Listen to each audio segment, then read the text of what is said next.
une demande d'asile de A à Z. Je reviens aujourd'hui avec une nouvelle vidéo où je vais vous aider à compléter votre dossier OFPRA. J'ai regardé sur l'ensemble des vidéos que j'ai envoyées et j'étais assez stupéfaite que depuis le début de ma chaîne, je n'ai jamais fait de vidéo sur la complétude du dossier OFPRA. C'est-à-dire que, vous savez, ce fameux dossier bleu, comment le compléter? Et je me suis dit, mais c'est pas sérieux. C'est-à-dire que ma chaîne porte sur la procédure de demande d'asile et je n'ai pas de vidéo qui porte sur la procédure, sur la complétude du dossier, sur comment compléter son dossier OFPRA. C'est qu'il y a un problème. Donc, dans cette vidéo, je vais revenir sur le dossier OFPRA, comment le compléter. Sachant que j'ai de plus en plus de personnes qui me disent, quand elles sont orientées dans le centre dans lequel je travaille, qui me disent oui, mais Mariette, est-ce que je ne sais pas compléter le dossier, alors que ce sont des personnes qui ont été scolarisées dans leur pays d'origine. Donc, pour commencer, le dossier OFPRA, il n'y a rien de sorcier. Le dossier OFPRA, tel qu'il se présente, donc ça c'est une photocopie de dossier que j'ai. Il se présente comme ça. Il est tout bleu, donc il est bleu, il y a des... là, c'est une photocopie, donc du coup, vous ne verrez pas trop bien ce bleu-là. Donc, dans ce dossier, il est demandé de le compléter et l'histoire d'être écrit en français. Il faut surtout penser à le signer. Donc, vous devriez obligatoirement joindre dans votre dossier OFPRA 2 photos d'identité, la photocopie de votre attestation de demande d'asile. L'attestation de demande d'asile, c'est votre document d'identité qui vous a été remis par les services de l'État, notamment la préfecture. Ensuite, vous devriez également joindre la notice d'information si vous êtes placé en procédure accélérée. Parce que quand vous êtes passé au guichet unique pour demande d'asile, quand vous êtes passé à la préfecture, l'agent de la préfecture vous a remis une fiche où c'est marqué dessus notice d'information. Donc, si et seulement vous êtes placé en procédure accélérée, à ce moment-là, vous devriez joindre dans ce dossier la fiche de la notice d'information. Et vous pourriez également joindre tout document que vous jugez utile dans l'étude de votre dossier. C'est quoi ces documents? Ça peut être, ça peut être votre acte de naissance. Donc, si vous avez un acte de naissance avec vous, donc vous pouvez le joindre. Ça peut être un acte de mariage si vous êtes marié. Ça peut être l'acte de naissance de vos enfants si vous en avez. Ça peut être des documents en lien avec les études que vous avez faites. Si ce sont des diplômes, des certificats, vous avez le droit de les joindre. Sachant que moi, ce que je conseille généralement aux personnes de ne joindre que les photocopies. Parce que moi, j'ai trop la peur de perdre les documents des personnes. Donc, je conseille de joindre la photocopie et le jour de l'entretien, ramener avec vous les originaux de documents. À savoir, le document, il faut dans un premier temps compléter avec votre nom, prénom et date de naissance. Vraiment, petit aparté, le dossier OFPRA est à portée de main. C'est-à-dire que pour quelqu'un qui a été scolarisé, qui a fait minimum le collège, peut compléter son dossier OFPRA. Toutes les informations qui vous est demandé sont des informations que vous avez. Donc voilà, ne paniquez pas quand vous complétez parce que ce n'est qu'un dossier. Donc vous lisez et vous complétez. Si vous avez un doute, vous vous faites aider, mais vous allez, rapprochez-vous plutôt des associations. J'ai appris tout récemment par une personne qui m'a sollicité dans mon bureau qu'à Paris ou je ne sais pas où, il y aurait un service qui aide à compléter le dossier OFPRA moyennant une rémunération. C'est-à-dire que voilà, il vous aide à compléter le dossier et derrière vous payez. Moi, je trouve que pour compléter le dossier OFPRA, ce n'est pas si compliqué que ça. Peut-être pour un accompagnement en plus du dossier OFPRA, pourquoi pas. Mais voilà, si vous avez vraiment des difficultés de lecture, voilà, vous n'avez pas été scolarisé, vous avez besoin d'aide pour le compléter, rapprochez-vous de la maison des droits ou alors rapprochez-vous au niveau de votre département, des services de premier accueil pour demandeurs d'asile. Ils vous aideront à le compléter. Donc, dans un premier temps, vous allez compléter votre nom, prénom, date et lieu de naissance. Ensuite, il y a certaines informations qui vous sont communiquées, notamment sur la protection des données. Donc, l'OFPRA vous rassure que les informations telles récoltées dans ce dossier ils respectent par rapport au RGPD de protection des données. Donc, l'OFPRA ne récolte que les données strictement nécessaires à l'étude de votre demande.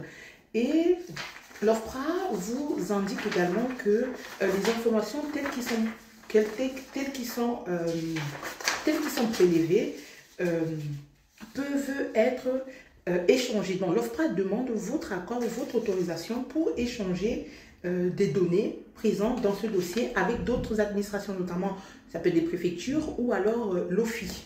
Donc quand vous déposez une demande d'asile, sachez qu'il y a également, vous acceptez de coopérer. Donc vous êtes informé que dans le cadre de cette demande, il m'appartient de présenter à l'OFPRA tous les éléments nécessaires au traitement de ma demande d'asile. Ce principe de coopération s'étend aux déclarations écrites et orales ainsi qu'aux documents lorsqu'ils sont à ma possession. Ça veut dire quoi? Que quand vous faites une demande de protection en France, vous acceptez dans ce sens-là d'échanger de coopérer avec l'OFPRA pour permettre à l'OFPRA, pour donner à l'OFPRA toute la possibilité pratique, c'est-à-dire que tous les documents nécessaires à l'étude de votre dossier. Ensuite, vous êtes également informé en tout début du dossier que vous avez la possibilité de faire un recours. C'est-à-dire que l'OFPRA vous informe déjà que si jamais, je suis avisé que si je forme un recours à l'encontre de la décision de l'OFPRA, de l'Office devant la Cour du droit de la CNDA, le dossier sera transmis à la Cour. Donc vous êtes informé que ce dossier-ci, tel que vous allez le compléter, si jamais le dossier était rejeté par l'Office, ce dossier, la copie du dossier sera transmise à la Cour nationale du droit d'asile, dans le cas où vous effectuez une requête. Autre chose. Donc, ensuite, vous datez, vous signez et vous n'oubliez surtout pas la signature. Ensuite, qu'est-ce qui vous est demandé? Il vous est demandé dans une première partie votre identité, donc votre nom, votre prénom, votre sexe, votre date et lieu de naissance, ainsi que le pays de naissance et votre nationalité à défaut de pays de résidence. Quand on dit à défaut de pays de résidence, c'est tout simplement parce qu'il y a certaines personnes, imaginons un Sénégalais qui vit au Mali. Donc, il va dire, il est peut-être malien ou peut-être sénégalais. Donc, il faut, là, si je suis résident au Sénégal, par contre, je suis malien, il faut le noter. Ensuite, en petit 2, il faut indiquer votre adresse. Vous savez, quand vous venez d'arriver en France, l'adresse qui vous est demandée, c'est l'adresse où vous êtes domicilié. Si vous êtes domicilié dans une association, vous devriez indiquer l'adresse de l'association. Ensuite, en petit 3, il vous est demandé des informations concernant votre attestation de demande d'asile. L'attestation de demande d'asile, c'est le document où figure votre photo. C'est le document qui vous a été remis, c'est le document qui fait office de pièce d'identité qui vous a été remis à la préfecture lors de votre enregistrement. Donc, vous devriez indiquer le numéro étranger. Le numéro étranger sur l'attestation de demande d'asile, c'est le numéro où il y a marqué identifiant. Donc, où il y a marqué identifiant, vous récupérez ces numéros-là.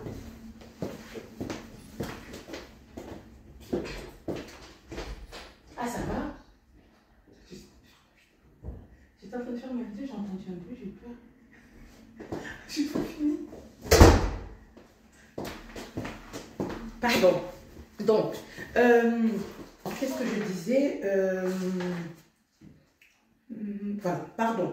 Je disais que, donc, au petit 3, ce qui vous est demandé, c'est l'attestation de demande d'asile, c'est-à-dire de joindre des informations en lien avec votre attestation de demande d'asile. Donc, votre numéro AGIDREF, c'est-à-dire le numéro d'identifiant, le numéro avec lequel vous avez été enregistré. Ensuite, vous devriez joindre indiquer la préfecture qui vous a délivré l'attestation ainsi que la date de délivrance. Pourquoi on vous demande la date de délivrance? Tout simplement parce que la date de délivrance permet de calculer les 21 jours. Vous savez que le dossier, une fois que vous l'avez retiré, une fois qu'il vous a été remis, vous avez 21 jours pour l'envoyer auprès de l'OFPRA. Donc, la date de délivrance, c'est-à-dire la date où vous avez retiré le dossier, où l'attestation de demande d'asile vous a été remis. Ensuite, en 4, il vous est demandé de joindre les documents d'identité ou d'état civil, si vous, en votre possession, si vous en avez bien évidemment. Donc, ce qui vous sera demandé, ce serait, donc si vous avez un acte de naissance, je ne sais pas moi, un acte de mariage, comme je disais tantôt, un passeport, une carte d'identité, tout document que vous avez en votre possession et que vous jugez utile dans l'étude de votre dossier. Je vois tout récemment, quand je faisais des dossiers, j'ai des personnes qui ont tendance à joindre leur carte professionnelle, par exemple, qui prouvent que dans leur pays d'origine, ils exerçaient dans tel domaine. Ensuite, en 5, il vous est demandé, en 5, les membres de votre famille. Donc, en petit a, les parents. Donc, vous allez écrire, le nom de votre père, son prénom, sa date de naissance, son lieu et son séjour actuel, et s'il a déposé un dossier OFPRA ou pas. Pareil, pour votre mère, donc nom, prénom, date de naissance, et quand on dit lieu de séjour actuel, donc si vos parents sont décédés, ce serait à cette case-là qu'il faudra mettre décédé. Ensuite, en petit b, donc dans les membres de famille, vous devrez renseigner tout ce qui est de vos frères et sœurs si vous en avez. Donc, le sexe, le nom, le prénom, la date de naissance, le lieu de séjour actuel. Donc, quand on parle de lieu de séjour actuel, admettons que les personnes vivent actuellement au Congo. Ils sont à Kinshasa. Vous allez mettre Kinshasa, RDC, Congo sur lieu de séjour actuel. Et vous devriez renseigner tous vos frères et sœurs. Si vous en avez, je ne sais pas, 7 frères et sœurs, mais vous ne renseignez pas votre identité à vous. On dit vos frères et sœurs. Donc, vos frères et sœurs, excepté vous. Ensuite, je vais assez rapidement parce que normalement, je n'ai pas envie que la vidéo elle soit trop longue. Ensuite, vous devriez renseigner en 6 la situation de famille, de famille actuelle. Donc, si vous êtes célibataire, donc la situation personnelle, est-ce que vous êtes célibataire, est-ce que vous êtes marié, est-ce que vous êtes pacsé, divorcé, veuf ou concubin. Donc si vous êtes marié, il faudra indiquer la date de mariage, l'autorité qui a célébré le mariage, est-ce que c'était un mariage civil, est-ce que c'était un mariage traditionnel. Ensuite, en cas de divorce, quand a eu lieu le divorce et quelle autorité qui a prononcé le divorce. En cas de décès, si voilà, vous avez malheureusement un époux ou une épouse qui est décédée, vous devriez également indiquer la date du décès. Ensuite, vous devriez, donc ça ce sont les informations vous concernant. Ensuite, donc si vous avez indiqué que vous êtes marié, vous devriez indiquer, donc si vous êtes une femme, les informations concernant votre époux. Si vous êtes un homme, les informations concernant votre épouse. Donc, ce sera son nom, sa date de lieu de naissance, le pays de naissance, sa nationalité, ainsi que son lieu de vie actuel. Je ne sais pas si la personne a également pris la route, ou elle est partie, ou elle vit dans un autre pays. Donc, voilà, vous devriez indiquer où se trouve la personne. Et ensuite, vous devriez également indiquer les enfants, si vous en avez, c'est-à-dire les enfants issus de l'union avec cette personne. Donc, si vous êtes célibataire, c'est simple, hein, vous cochez sur célibataire, c'est tout. Mais si vous êtes marié et que vous avez des enfants, vous devriez cocher du coup le nom de la personne avec qui vous avez des enfants et le nom des enfants. Pareil, le nom des enfants, vous mettez du coup le sexe de l'enfant, le nom de l'enfant, le prénom de l'enfant, la nationalité, la date et lieu de naissance de l'enfant et le numéro de dossier s'il en a, ainsi que le lieu de séjour actuel, c'est-à-dire que votre enfant, il est où actuellement. Si jamais vous avez eu des enfants, si peut-être vous avez eu des enfants avant votre mariage, vous devriez, donc si vous avez eu une union antérieure, vous devriez indiquer le nom de la personne avec qui vous étiez, le nom de la personne avec qui vous avez eu, si possible, des enfants, c'est-à-dire la personne avec qui vous étiez en union, et le nom des enfants si vous avez des enfants en dehors de l'union actuelle. J'ai envie de vous dire que complétant un dossier OFPRA, quand vous avez été scolarisé, quand vous avez fait des études dans votre pays d'origine, vraiment prenez le temps de juste lire, prendre le temps de lire point par point ce qui vous est demandé et vous complétez. Ensuite, il vous sera demandé en point 8 des informations personnelles concernant votre ethnie, votre religion, votre niveau d'études, le dernier emploi que vous avez occupé dans votre pays, votre lieu de résidence dans votre pays et si oui ou non vous avez fait le service militaire. En point 9, on vous demandera la sortie du pays de la nationalité où vous résidez habituellement. Imaginons, vous êtes parti du pays. Quand est-ce que vous êtes parti? Donc au point 9, on vous demande quand est-ce que de renseigner la date de votre départ du pays. Donc, vous devriez renseigner la date et la ville par laquelle vous êtes parti. Imaginons, vous êtes parti de Kinshasa je ne sais pas moi, le 2 décembre. Donc, 2 décembre de Kinshasa. Ensuite, au point 10, vous devriez renseigner tous les pays où vous avez séjourné avant d'arriver en France. Quand on parle des pays où vous avez séjourné, il s'agira tout simplement de renseigner. Si vous êtes arrivé par la route, il faudra renseigner tous les pays. Même si vous êtes passé juste, vous avez fait un jour, 2 jours, vous les renseignez. Le pays, votre statut, est-ce que vous étiez clandestin? Est-ce que vous aviez une autorisation d'y séjourner? Vous avez séjourné dans quelle ville et quelle date? Vous n'avez pas besoin d'être très précis. Il faudra juste avoir plus ou moins une idée. Voilà, si vous ne vous rappelez pas du nom de la ville où vous avez séjourné, ce n'est pas grave non plus. Ensuite, il faudra indiquer les conditions d'entrée en France. Vous êtes entré en France quand? Quel jour? Quelle date? Donc, par où vous êtes rentré? Il y a des gens qui me disent, moi je suis parti par exemple au point 9, je suis parti le 1er décembre et je suis arrivé le 2 décembre. Donc, il faudra juste renseigner donc à la partie 10, arriver par vol, vous faites un petit encadrant, vous mettez vol et vous mettez condition d'entrée en France, vous mettez dans la date à laquelle vous êtes arrivé. Si vous êtes arrivé par vol, vous mettez du coup le nom de l'aéroport par lequel vous êtes entré. Est-ce que vous êtes entré en situation régulière ou irrégulière? Donc, si vous êtes entré en situation irrégulière, il faudra joindre les justificatifs, notamment les visas. Ensuite, il vous est demandé dans le dossier, est-ce que vous avez déposé votre demande d'asile dans un autre pays? Est-ce que vous avez déjà déposé un dossier de demande d'asile dans un autre pays? Ce serait à répondre par oui ou par non. Donc, si vous avez déjà déposé un dossier dans un autre pays, vous devez dire oui et dire le pays où vous avez demandé l'asile. Et la date, si jamais le dossier a été accepté, à quelle date. Il vous est également demandé si vous avez à la case 13 les modalités particulières d'entretien et d'examen de votre demande d'asile. Qu'est-ce qu'on entend par ça? C'est-à-dire que si jamais vous avez un handicap, vous avez une problématique de santé qui peut handicaper, qui peut rendre complexe votre entretien à l'OFPRA. Par exemple, je pense notamment à des bégaiements, des personnes qui ont des problématiques, un handicap physique, psychique, ou voilà, un handicap peut-être invisible. Hein, et il faudra le faire savoir pour que l'OFPRA puisse prendre des dispositions pour adapter votre entretien. Ensuite, il vous est demandé à la case 14 la langue de l'entretien personnel. C'est-à-dire qu'il faudra là indiquer la langue dans laquelle vous aimeriez pouvoir être entendu.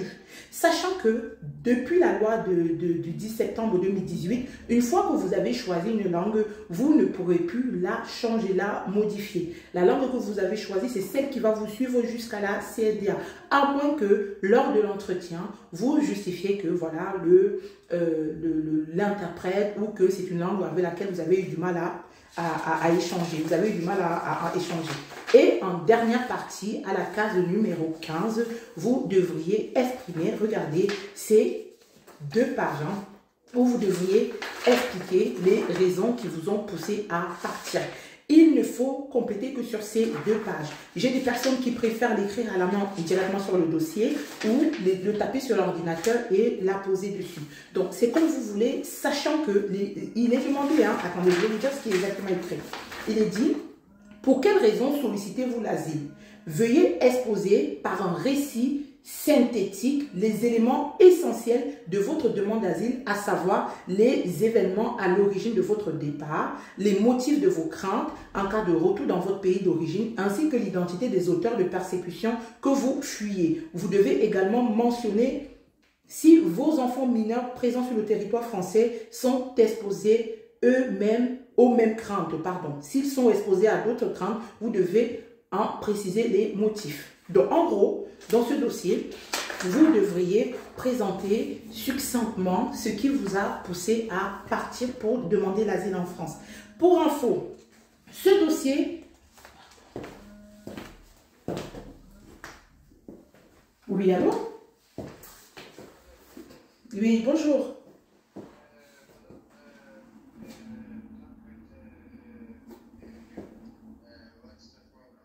Ok. Oui, bonjour.